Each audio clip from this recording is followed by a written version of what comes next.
président Alpha Condé a reçu dans la matinée de ce vendredi au palais Sékou Touréa la coordinatrice nationale du Rassemblement du peuple de Guinée RPG parti au pouvoir. Après plus d'une demi-heure d'entretien à huis clos, au sortir, Hadjanantou Chérif livre la quintessence du tête-à-tête avec le président qui devrait connaître aussi la présence du chef de file de l'opposition, Cellou Dalein Diallo, qui a décliné l'invitation in extremis. Le président a demandé que le parti, la mouvance se concerte pour voir ensemble ce que nous pouvons dire sur tout ce qui se passe et voir ensemble mouvance et opposition pour que nous allions à des élections apaisées. Nous avons mis beaucoup de temps à discuter sur les délégations spéciales. Le président a demandé là aussi que nous nous concertions pour voir quelles sont les concessions que nous pouvons faire de part et d'autre. Et le président a demandé aussi que les ministres qui sont en charge du dialogue, par exemple le ministre de la Justice, garde des Sceaux, qui se concertent aussi pour voir exactement ce qu'on doit faire pour aller vers les élections apaisées également. Nous devons insister pour essayer de voir un point d'entente entre l'opposition et la mouvance présidentielle. Déplorant l'absence du leader de l'opposition, la coordinatrice nationale du RPG souligne que Cellou Dalein saurait revenir à des meilleurs sentiments pour le bien des populations guinéennes. Je pense tout simplement que chacun est responsable de ses actes et que prochainement, il va réfléchir parce que la Guinée ne peut pas rester dans l'impasse dans laquelle nous passons actuellement. Je pense c'est un responsable. Je pense qu'il pense à la souffrance du peuple de Guinée et, je l'espère, il va changer de position quand même sous peu. Toutefois, s'agissant d'une éventuelle rencontre avec le président Alpha Condé et le chef de file de l'opposition pour l'amorce d'une sortie de crise, Hadjanantou Chérif opte pour une ouverture sans exclusif. Certes, le chef de l'État Alpha Condé a affiché sa volonté de sortir de crise à travers l'appel de cette première rencontre avec la classe politique qui, malheureusement, a tourné au fiasco. En tout cas, l'espoir d'une sortie de crise est dans le camp de l'opposition.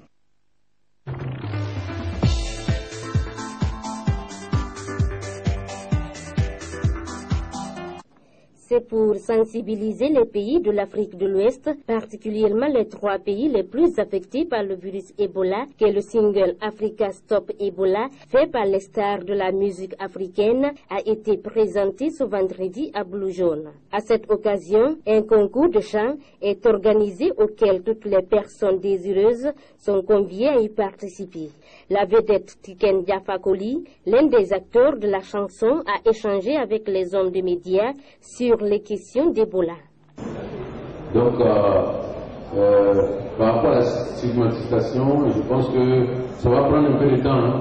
Si c'était que c'est le Canada qui était touché par une maladie, nous aussi on allait nous méfier un peu des Canadiens ou des Américains. Mais l'essentiel, c'est que on prenne conscience que cette maladie-là, elle peut être stoppée. Et tout faire pour la stopper. Et nous sommes en bonne voie. Et je pense que à travers la manière dont on va stopper cette maladie-là, le monde entier va respecter l'Afrique.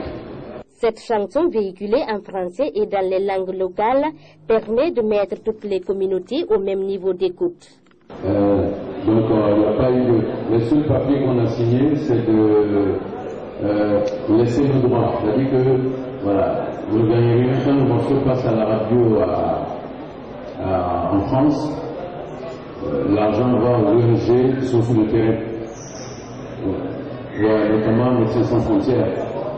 Quand on a sorti le single, l'avance qu'on a reçue, on a versé ça directement à Médecins sans frontières pour qu'ils puissent continuer leur travail sur le terrain. Donc il n'y a pas de contrat. Je ne pense pas que pour ce collectif-là, il y aura un problème d'argent ou quoi que ce soit. Parce que c'est vraiment, tout le monde a travaillé avec le cœur. Tout le monde a voulu apporter sa contribution pour que cette maladie puisse être stoppée. Ce concours réservé aux candidats de 17 à 50 ans vont imiter le single Africa Stop Ebola. Les fonds encaissés seront réservés aux organisations médicales, humanitaires, internationales, œuvrant dans la lutte contre l'épidémie de la maladie Ebola. On souhaite que celui qui va gagner nous apporte une bonne chanson de sensibilisation, parce que le travail n'est pas fini. C'est notre souhait. C'est un concours, que le meilleur gagne, et que le meilleur, en tout cas que la chanson qui va gagner ce concours soit une chanson qui touche les gens. Quand les gens écoutent, ils ont envie de continuer à se protéger contre cette maladie-là. Ça, c'est notre attente. Maintenant, au cours de ce concours de chant, 3 gagnants seront primés. Le premier avec l'équivalent de 4 000 €, 2 400 et 1 200 € pour les 2 autres gagnants. Au moment où les artistes du continent s'investissent dans la lutte contre Ebola, l'épidémie atteint son pic avec un total de 11 000 morts.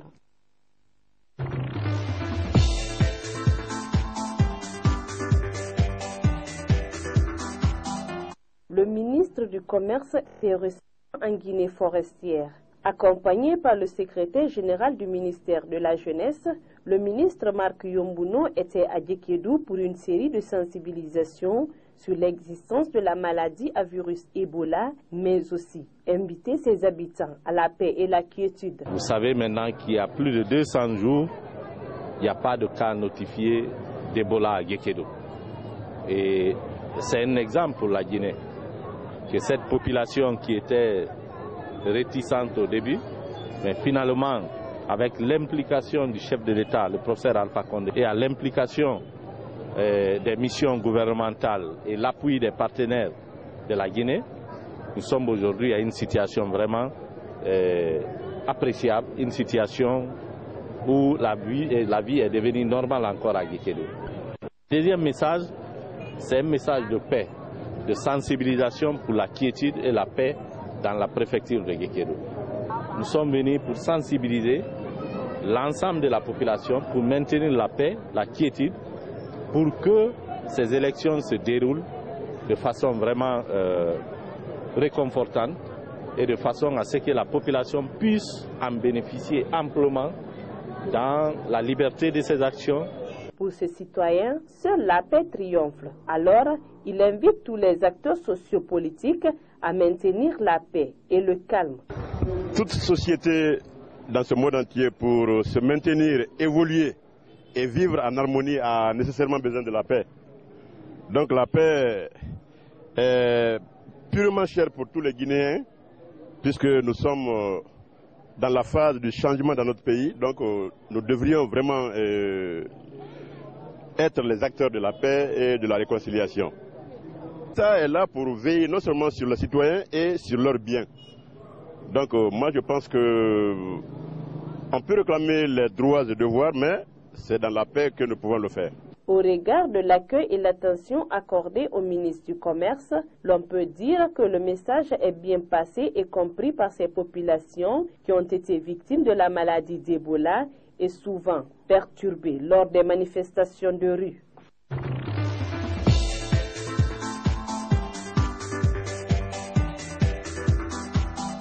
C'est pour la relance de l'agriculture post-Ebola que le ministère en charge du dit secteur a effectué une tournée dans la Guinée profonde. Jacqueline Sultan a rendu visite aux populations des sous-préfectures de Soué, de Samoué, de Tuo et de Meleyandou pour ne citer que celles-ci, dans le cadre de leur apporter son soutien.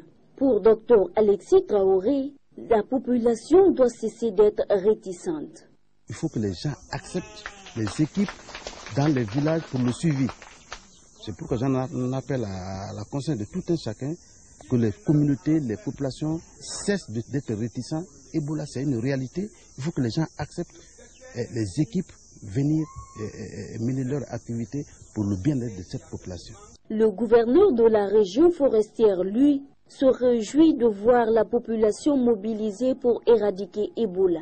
C'est un sentiment de réelle satisfaction que je dégage du fait que les populations se sont mobilisées pour lutter efficacement en synergie d'action avec les autorités administratives pour l'éradication de cette fièvre Ebola. La ministre, quant à elle, demande à la population de rester debout. Je vois tous ces produits agricoles et je sais que toute la population pratique l'agriculture. Nous ne vous avons pas oublié. Nous allons continuer à vous soutenir, à vous inciter à retourner dans les champs, à cultiver au nom de toute la nation. Merci. Vous êtes un exemple de ce que le citoyen guinéen sait faire en période de crise, qu'il faut continuer à rester debout. Stigmatisés, ces villageois n'ont pas pu commercialiser leur récolte par faute d'Ebola. Et pour les encourager, la ministre a fait des dons de matériel et d'équipements agricoles, mais aussi des enveloppes symboliques à toutes les veuves, les orphelins et victimes guéris de l'épidémie dans chacune de ces localités.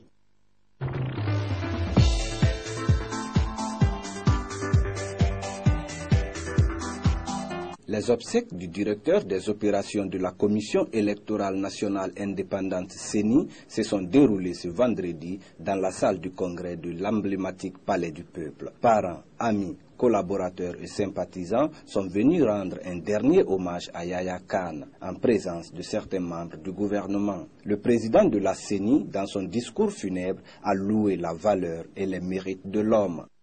Yaya, notre ami, notre frère, notre compagnon, Charles. Jusque sur ton lit de mort, tes pensées allaient à ton institution, à ton travail, à tes collègues, c'est-à-dire au service des autres. Tu trépignais à l'idée de revenir rapidement reprendre ta place parmi nous. Mais Dieu est plus fort. Tu nous manqueras, Yaya. Le vice-président de l'Assemblée nationale parle des bienfaits de celui qui a été l'un de ses collaborateurs dans leur famille politique. Par ailleurs, il est revenu à ce membre de sa famille de remercier toutes les personnes qui, de près ou de loin, ont compati à leur douleur. En ce moment solennel, mais aussi de grande émotion, vous comprendrez aisément toute la tristesse qui m'étreint et qui se mesure à la dimension de l'événement qui nous réunit en ce lieu. J'aurais choisi la grandeur du silence pour répondre aux honneurs nombreux et tout aussi importants et significatifs qui viennent d'être rendus à notre papa, Yaya Kane, rappelé à son créateur au matin du 4 mai. Les exigences du protocole me font l'obligation, douloureuse il est vrai, d'intervenir au nom de ses enfants, pour prononcer un mot court, mais tout aussi chargé de symboles et de signification. Merci. Yaya Kane, jusqu'alors directeur des opérations à la CENI, a tiré sa révérence lundi dernier en France de suite de maladie et a regagné sa dernière demeure ce vendredi après la prière de 14 heures. Après 10 années passées à la tête de la Banque africaine de développement, Donald Kaberuka cède sa place le 28 mai prochain à un nouveau président. 8 personnalités aussi brillantes les unes que les autres sont en lice pour succéder à l'économiste rwandais. Parmi ces candidats, l'ancien ministre tunisien des Finances, Jaloul Aed. Il espère faire de la première structure financière en Afrique un train fort pour la réalisation du développement et de la prospérité du continent. Ce que je ressens quand je voyage en Afrique, c'est qu'il y a vraiment des conditions d'une grande relance pour le continent. La banque doit continuer à, bien sûr, financer les infrastructures parce qu'il y a un déficit qui est assez important, mais aussi continuer à travailler, par exemple, sur le renforcement du secteur privé. Moi, je mets beaucoup d'importance à ce sujet, sur la gouvernance, sur l'intégration, donc l'intégration régionale. La Banque africaine de développement est une actrice clé de la transformation économique sur le continent. L'institution accompagne les priorités nationales et régionales des États membres en œuvrant à la réduction de la pauvreté, l'intégration et le renforcement de la compétitivité de l'Afrique sur les marchés internationaux. Le développement des petites et moyennes entreprises et la réforme du système financier du continent constituent les grandes lignes de la vision du candidat tunisien. J'ai étudié avec beaucoup d'intérêt la stratégie qui a été élaborée par la banque et je suis généralement d'accord que c'est la stratégie qui a été élaborée, elle est vraiment très bonne. Peut-être je mettrai un peu plus l'accent sur certains secteurs tels que par exemple le renforcement des systèmes financiers en Afrique, à un moment où on voit qu'un peu partout en Afrique, il y a aujourd'hui des groupes bancaires et des groupes industriels qui sont en train d'investir dans le continent. Titulaire d'une licence en sciences économiques et d'un master en économie, Jalloul Aed compte sur une expérience acquise de sa gestion des finances tunisiennes et d'une grande connaissance du secteur privé africain.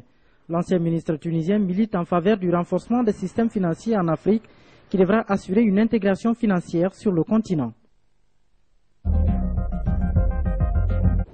Un sommet régional pour sortir le Burundi de la crise.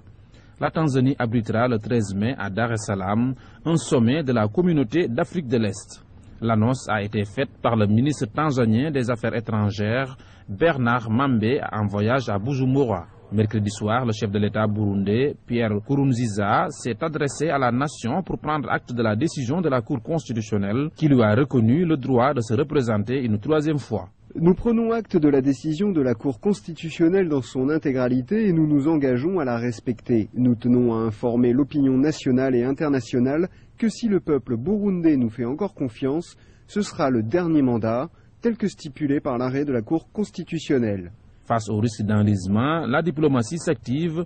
Les ministres des Affaires étrangères de l'Afrique de l'Est sont au Burundi pour mettre fin à la crise qui secoue le pays depuis le mois d'avril. Ils prévoient la tenue d'un sommet extraordinaire ce 13 mai 2015 en Tanzanie. Le sommet de l'East Africa Community prévu le 13 mai à Dar es Salaam, disons, pourra faire des avancées au niveau de ce qui se passe au Burundi. Mais il y a des positions vraiment diamétralement opposées. La position du pouvoir, le président Nkurunziza qui ne veut en aucun cas abandonner le troisième mandat, et l'opposition qui dit qu'il faut respecter les accords d'Arusha. On sait bien que la Tanzanie a parrainé les accords d'Arusha. Je pense que les pays de l'East Africa Community, aucun pays ne soutient le président Nkurunziza pour son troisième mandat. Il pourrait contraindre le président Nkurunziza à abandonner le troisième mandat et puis à s'asseoir sur la même table avec les opposants pour discuter afin de ramener la paix au Burundi. Sur le plan diplomatique toujours, le Conseil de sécurité de l'Organisation des Nations Unies s'est réuni ce jeudi 7 mai afin de trouver des solutions à la crise que traverse le Burundi. Sur le terrain, les manifestations se poursuivent. Les leaders de l'opposition ont annoncé qu'ils ne participeront plus à aucune réunion tant que des mandats d'arrêt pèsent sur eux.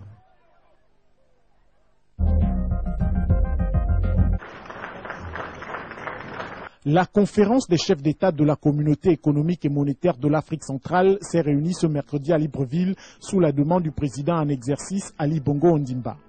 Les chefs d'État ont décidé d'autoriser la libre circulation des citoyens de la sous-région dans les 6 pays de la CEMAC et de renoncer à la mise en place de la compagnie Air CEMAC. Le marché commun est en train de se bâtir.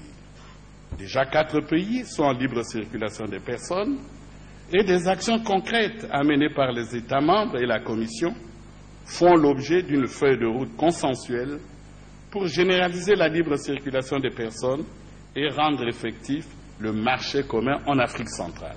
Obiangema Mbazogo, Idriss Déby Itno et Denis Sassou Nguesso sont les 3 présidents qui ont effectué le déplacement de la capitale gabonaise.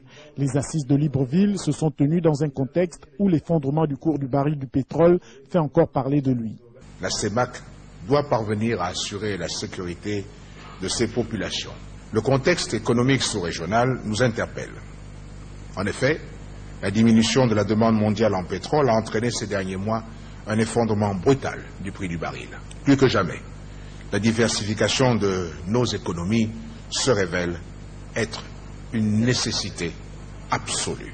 Au sortir de ces assises, le président Ali Bongo a été chargé par ses pairs d'assurer les négociations de l'accord de partenariat économique APE entre l'Afrique centrale et l'Union européenne. Objectif, assurer le leadership dans le dialogue politique en vue de la conclusion d'un APE régional complet et équilibré. Voilà plusieurs jours que les autorités constatent une arrivée massive de réfugiés dans la région du lac Tchad. Les populations fuient les attaques récentes de Boko Haram qui ont eu lieu dans les îles du lac Tchad côté Niger et Nigeria. Selon le Haut Commissariat aux réfugiés, le décompte exact des populations déplacées est difficile à faire et ne sera pas possible avant plusieurs jours. Les populations en question sont dans des situations extrêmement difficiles. Elles sont très vulnérables, même si elles n'ont marché que sur quelques kilomètres. Les conditions et les évaluations initiales montrent que ce sont des personnes qui sont dans des précarités extrêmement difficiles. Les autorités tchadiennes souhaitent pouvoir faire état du nombre d'arrivants le plus rapidement possible. N'Djamena s'inquiète du sort que leur réserve la nébuleuse si elle approchait des rives tchadiennes. Il est vrai que les pouvoirs publics tchadiens ont effectué beaucoup de missions d'évaluation de ces besoins, mais jusqu'à présent, je pense qu'il n'y a pas de solution à cette situation qui est préoccupante et qui nécessite vraiment une mobilisation à la fois de la communauté internationale, mais aussi des gouvernements, parce que les populations locales sont débordées par rapport à cette situation. Une première mission conjointe entre le gouvernement et les organisations humanitaires s'est rendue sur la zone. Le constat est déjà alarmant et on appelle à une assistance en urgence. Un des principaux produits d'exportation du pays. Tout porte à croire que les perspectives pour 2015 semblent également encourageantes, avec un taux de croissance économique attendu de 4,7%. Cela veut dire simplement que l'économie est relancée. Il y a un nouveau plan de développement qui est présenté par le président Mario Vaz. Donc tout appui budgétaire de la part des partenaires de la Guinée-Bissau est une bonne chose pour accompagner cette relance économique. Maintenant, c'est des prêts. Et donc, qui dit prêt dit remboursement. Tout dépend de ce que l'on va faire de cet argent. Même s'il faut accompagner le social, il faut aussi investir dans des projets productifs qui créent de l'emploi et qui permettent d'augmenter justement à terme la solvabilité même de la Guinée-Bissau, parce que ça reste un pays quand même qui est endetté. L'Union européenne s'est engagée le 25 mars dernier à accorder une aide supplémentaire de 160 millions d'euros lors d'une conférence internationale de soutien à la Guinée-Bissau. Les bailleurs de fonds présents à cette conférence ont promis plus d'1 milliard d'euros d'aide à ce pays d'Afrique de l'Ouest. Ces promesses d'aide témoignent du soutien de la communauté internationale au plan de développement économique présenté par le président bissau-guinéen José Mario Vaz lors de cette conférence. Je souhaite placer cette dernière commémoration du 70e anniversaire de la libération sous le signe de la transmission. Parce qu'un pays se construit grâce à son histoire. C'est pourquoi son enseignement, l'enseignement de l'histoire est si important. Retrouver le fil de sa propre histoire familiale dans la grande histoire du pays ou du monde. Parce qu'il y a aussi des enfants qui viennent du monde entier et qui cherchent à comprendre d'où ils viennent et pourquoi ils sont là et qu'est-ce que signifie qu'être français. Un second mandat de David Cameron ne fait plus guère de doute. Depuis des semaines, le scrutin était annoncé comme l'un des plus serrés de l'histoire du pays. Les conservateurs étaient donnés au coude à coude avec les travaillistes. Des pronostics aujourd'hui déjoués. Les premiers sondages sortis des urnes annonçaient 300 sièges pour les Tories. Désormais, la BBC annonce même une majorité absolue frôlée, avec possiblement 325 sièges, à un siège seulement de la majorité absolue. Certains disent que le seul sondage qui compte, c'est celui du jour des élections. Et c'est particulièrement vrai aujourd'hui. C'est une soirée extrêmement importante pour le Parti conservateur. Nous avons clairement une réponse positive à une bonne campagne pour sauvegarder notre économie et créer des emplois. Dès lors, David Cameron peut soit prendre la tête d'un gouvernement minoritaire, avec le soutien au cas par cas d'autres partis, ou bien négocier une coalition avec ses alliés historiques. Il a juste besoin du soutien des libéraux démocrates, qui deviennent un tout petit parti, ou des unionistes d'Irlande du Nord, qui de toute façon votent toujours avec les conservateurs. Donc en fait, je pense qu'il serait tout aussi facile pour lui de faire un gouvernement composé uniquement de conservateurs. Former un gouvernement devrait donc s'avérer beaucoup plus facile que prévu pour le leader conservateur. Écoutez, effectivement, ce matin, le Bundestag a lui aussi commémoré la fin de la Seconde Guerre mondiale, une cérémonie d'1 heure.